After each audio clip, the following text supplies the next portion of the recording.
This is SSN. Story Studio Network.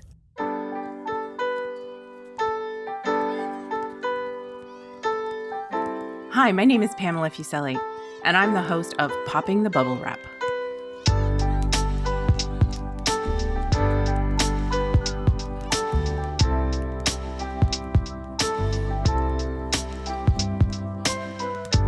Are you the person in your family who worries about the safety of others, about buying safety products and using them? Are you yelling, "Yes, that's me"?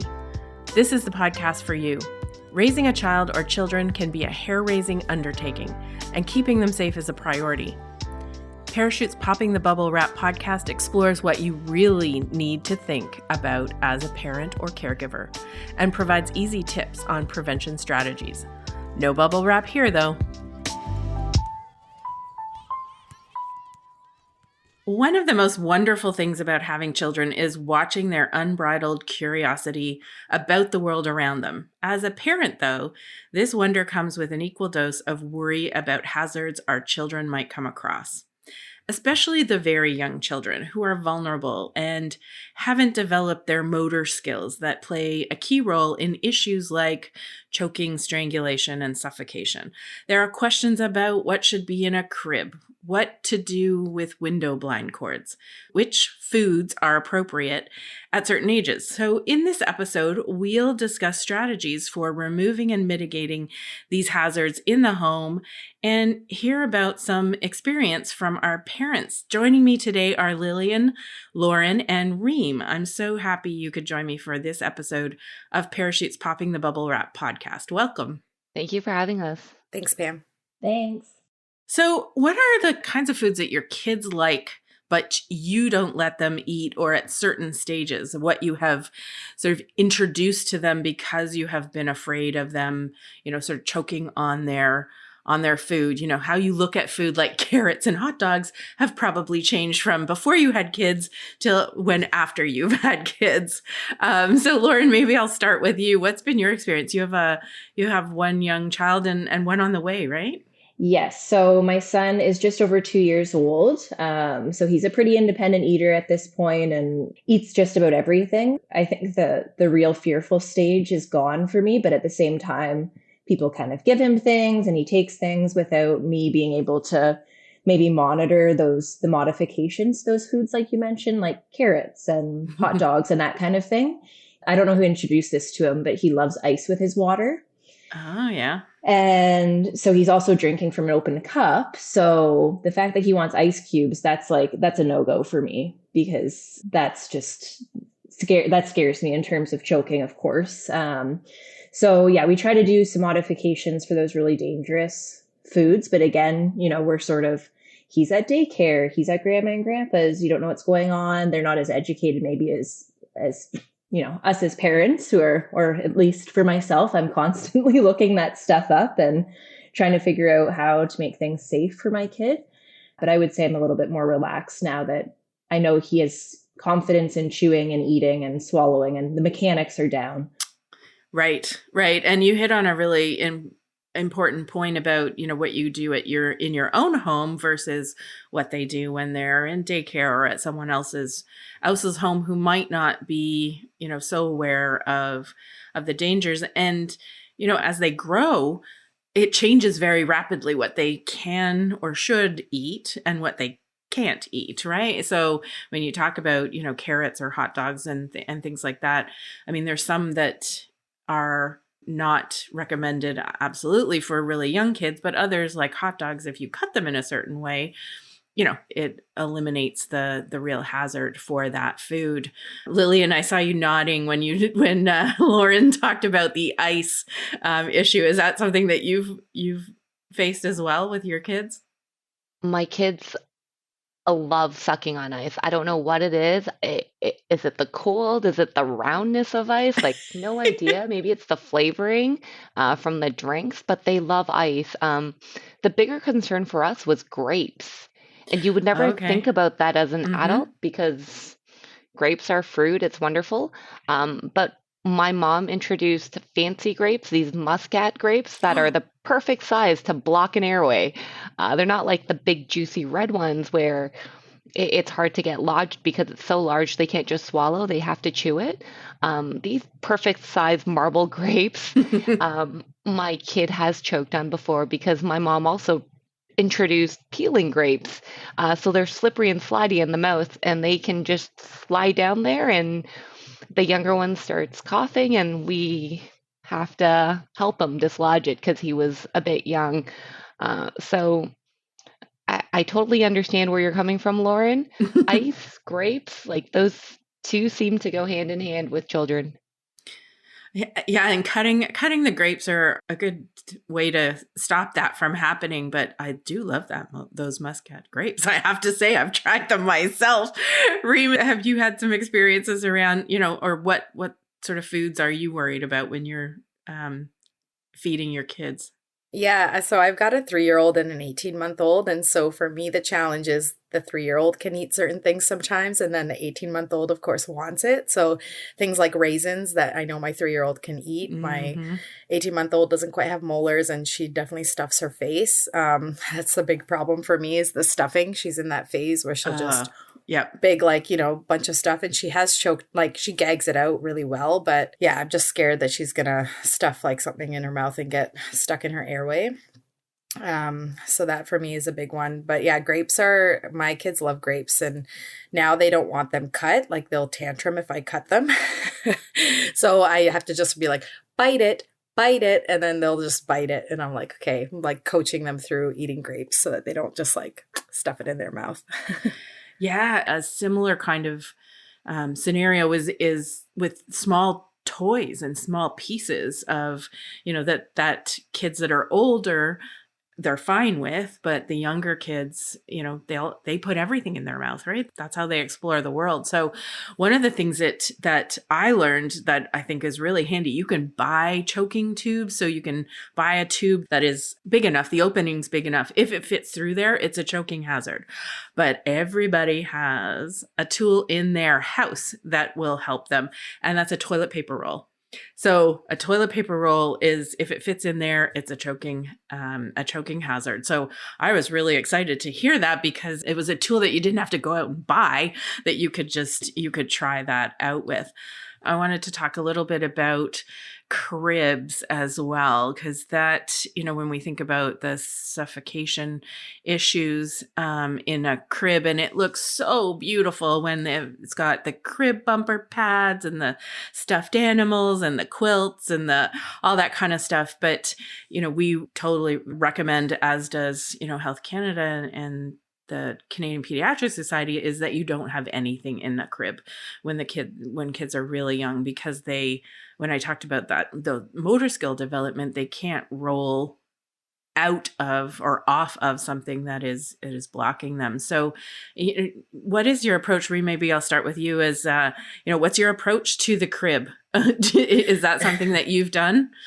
Oh yeah, I was very scared with the crib initially. I also knew a lot about safe sleep just from my workplace. And so, I was very adamant, and my husband didn't quite understand. He didn't know any of that. So he learned a lot from that process.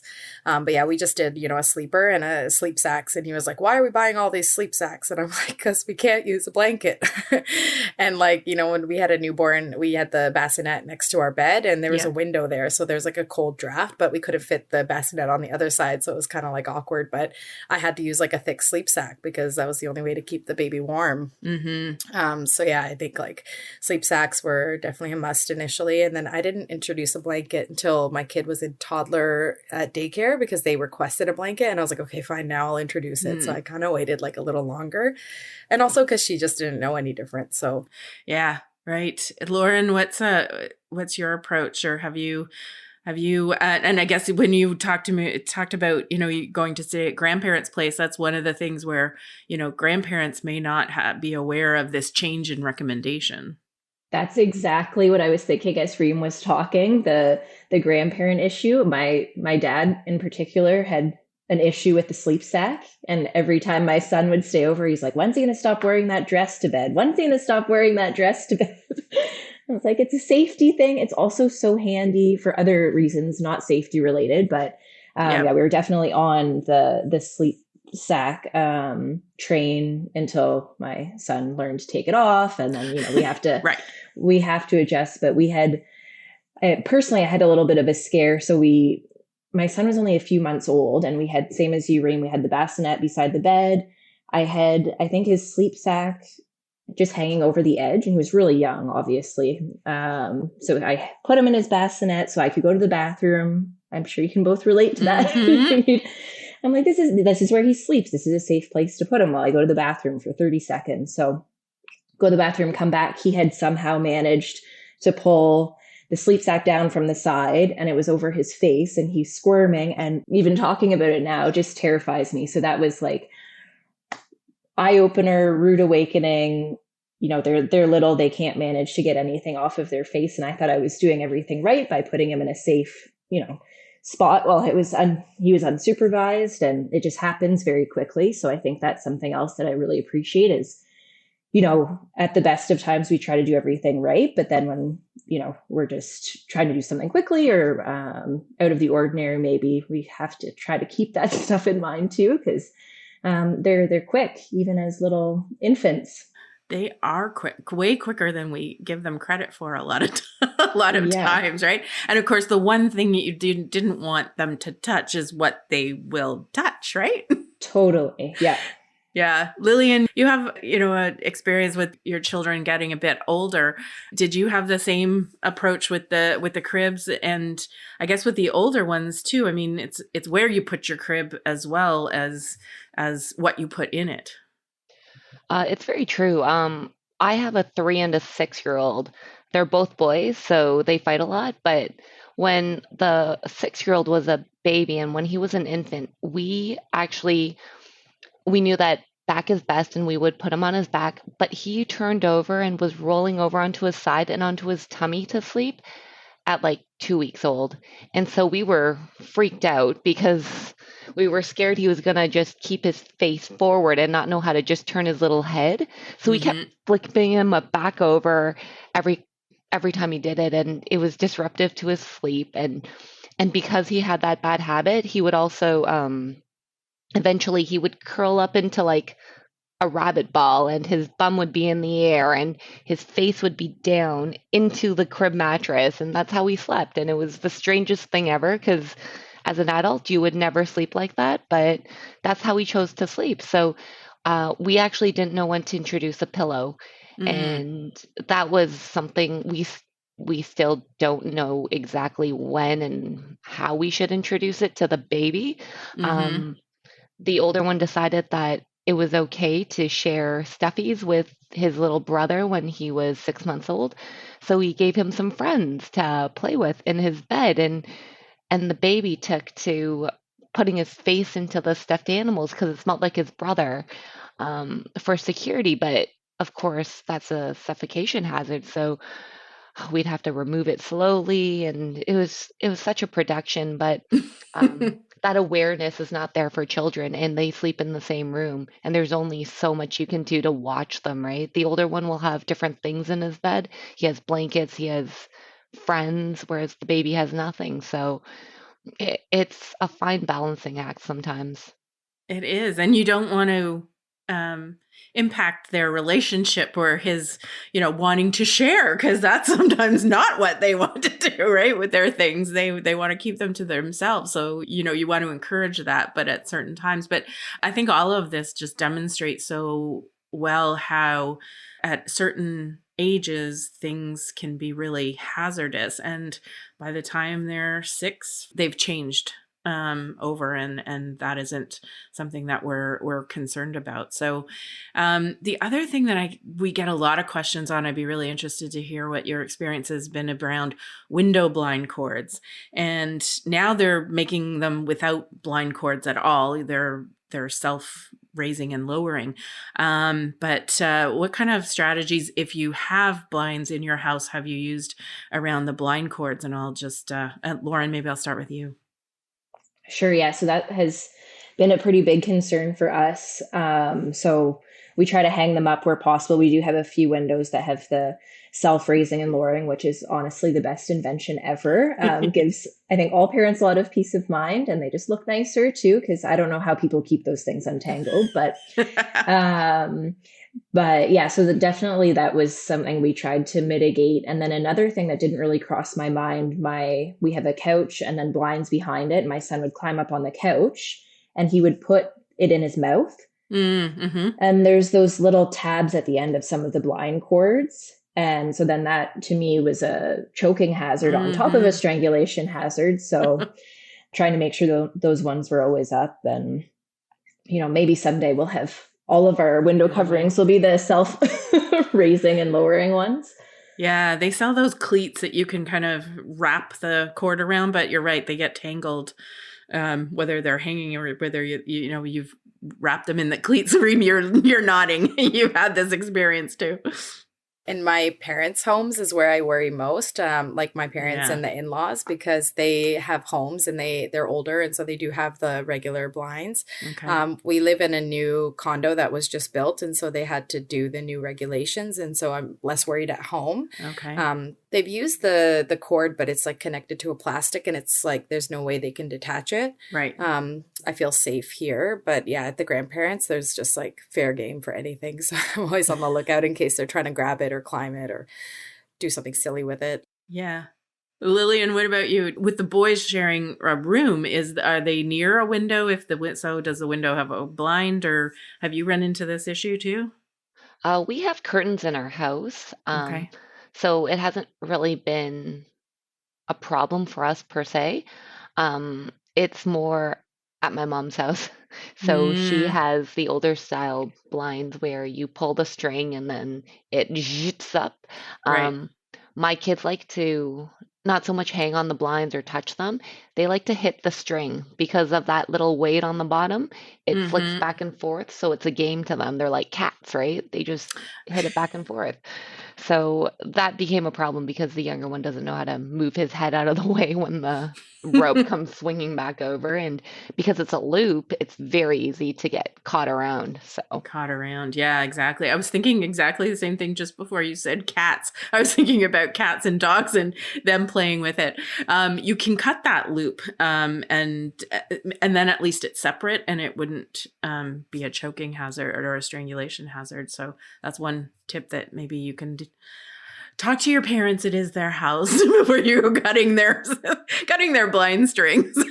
Oh, that's a great tip. I never thought about that. Well, thank you so much. That just has flown by our time to have a conversation about this. And I think for those really young kids and the types of ages that your children are, these issues are so important. And I know that, listening to you, so many people have the same experience and will really appreciate you sharing your stories and ways to mitigate and keep those hazards away until they're a bit older. So thanks all of you for joining me today. Thank you very much. Thanks. Thank you. Want to find out more prevention tips? Visit parachute.ca and click on Injury Topics. That's parachute.ca and click on Injury Topics. It's time to open your parachute. Dr. Emilié Beaulieu is a general pediatrician at the CHU de Quebec. Dr. Beaulieu is also an assistant professor at the Department of Pediatrics at Laval University and an associated researcher at the Center of Research at the CHU de Quebec. Welcome, Emily. I'm so glad that you could join us today. Thank you. You heard what the parents were talking about in terms of their concerns about, choking on foods, window blind cords, bumpers and pillows in cribs and things like that. What do you see as a physician, and you obviously as a parent must be familiar with some of these issues? What are your concerns, and are these the top ones that you see? Yeah, so I would say all of these are very, very common concerns that we discuss with parents and, that I've experienced myself. I think the main message that I would want to give parents is that it can become overwhelming very quickly. The amount of things that you need to know as a parent. And I have friends that told me, that they felt like everything is a hazard for a child between 0 and 2-3 years old. So it's the main thing that I make sure to discuss with parents is, where do you go to find the right information? Mm-hmm. And so there are so many blogs, Facebook pages, name it. You can really, really lose yourself. And mm-hmm. I'm glad that we're doing this podcast. And I always mention Parachute website, because if you have a question, you go on Parachute's website, everything you need to know is up to date. So that is a very important information. And I'll give you an example. Mm-hmm. Listening to the parents, the guest parents that we just heard. Mm-hmm. Honestly, Ice Cube was not on the top of my list as a choking hazard. Mine neither. So I was kind of surprised. So what did I do? I Googled it, right? Oh my, so many blogs. Some says it is, some says it's not. I even read an article that was, like a local article. Mm-hmm. And it was saying, if your child is choking on an ice cube, don't worry. Just pour just pour hot water down their throat and it's going to melt. And I'm like, yeah, this is surely not the best advice. So yeah, it can get overwhelming very quickly. Mm-hmm. And so my advice for ice cubes are, it can easily be crushed, right? So you can give them something like a homemade slush, right. And it will be fine. So bottom line, with food, it's a matter of how you prepare the food, how mm-hmm. you cut. So parents talked about grapes and hot dogs and any food with a similar rounded shape. You need to slice likewise, right? So, right. And to me, the big no-no is popcorn. There's really nothing you can do about it. You cannot really prepare it differently. And if a child choke on it, what we see is that it can go into the lungs, right? And that's very dangerous. So popcorn should be avoided for children at least younger than 5 years old. So yeah, that's important. You think of us as adults. I mean, I've choked on popcorn myself. Like it is that kind of food that, if you breathe the wrong way when you have a piece of popcorn in your mouth, it gets sucked down into your throat and the little pieces get stuck mm-hmm. places. So, you touched on, I think, something that's really probably front of mind for parents, especially first-time parents, is the overwhelming number of things that they never thought that they needed to worry about. Right from the cribs and the things that they're being given, like bumper pads and pillows and stuffed animals and things like that. And I found it interesting that most of the parents that we talked to knew about, nothing in the crib. But there is this urge, I think, to make the crib look nice and to match the decor and all that kind of thing. What kind of conversations do you have with the parents that you see as a physician? So what we see is parents will endorse whatever injury prevention messages that we give them, especially when they're going back home with their new baby.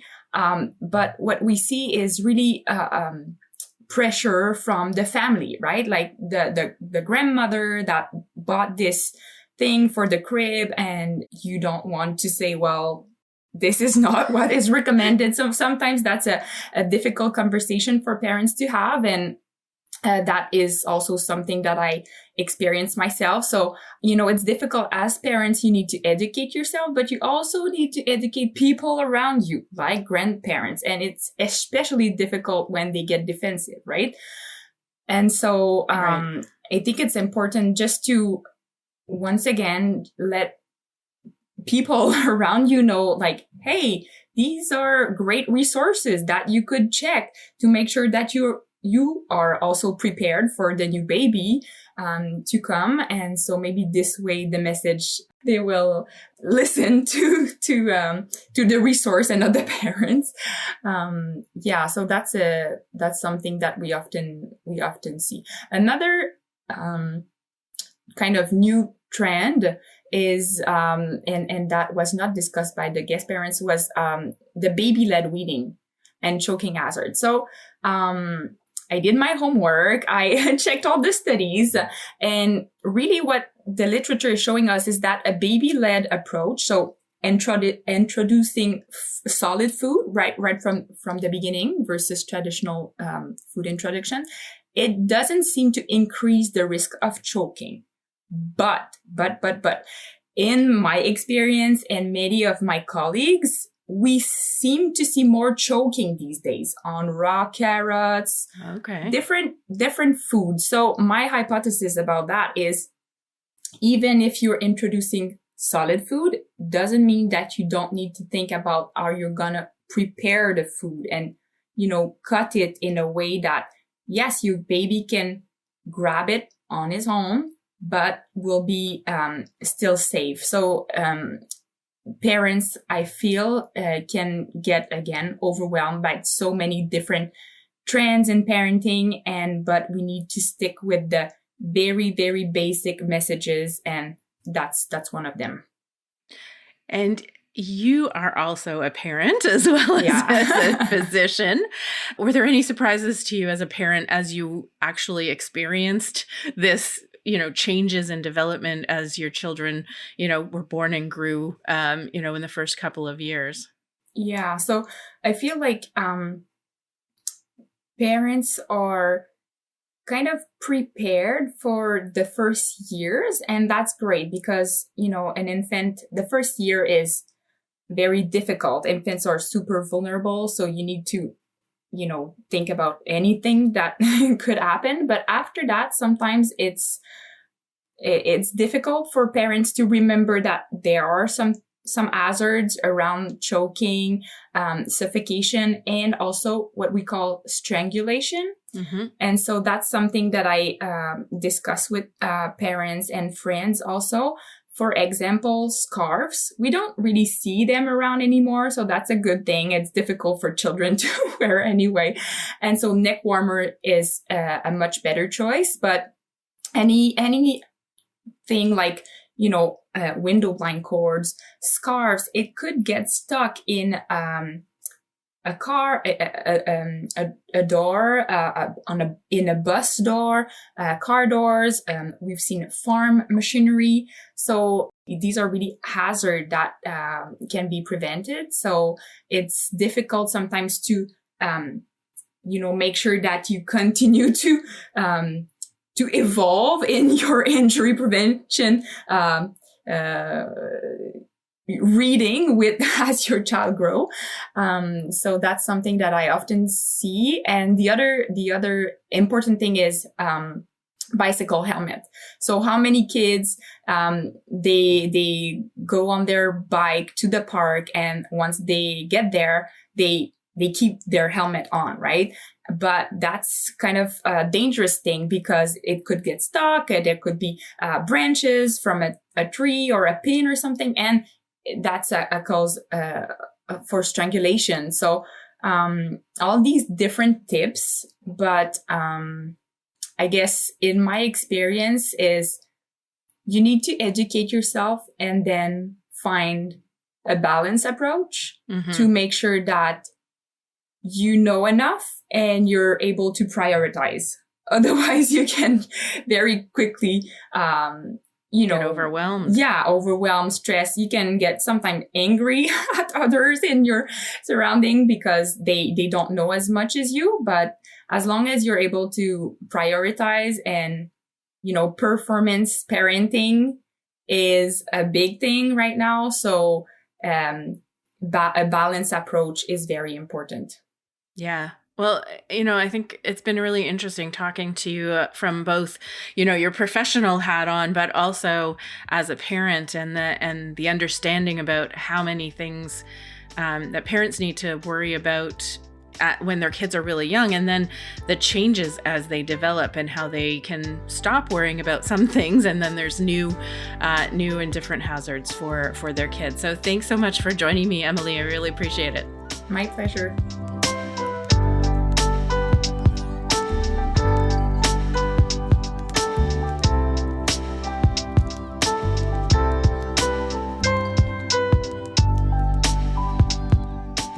Thank you so much for listening to this episode.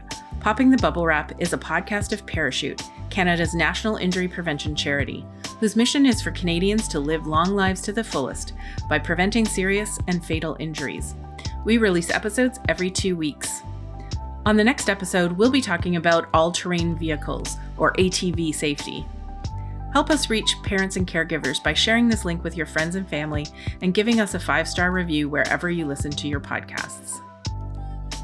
Popping the Bubble Wrap is produced for Parachute by Story Studio Network and Eye Contact Productions.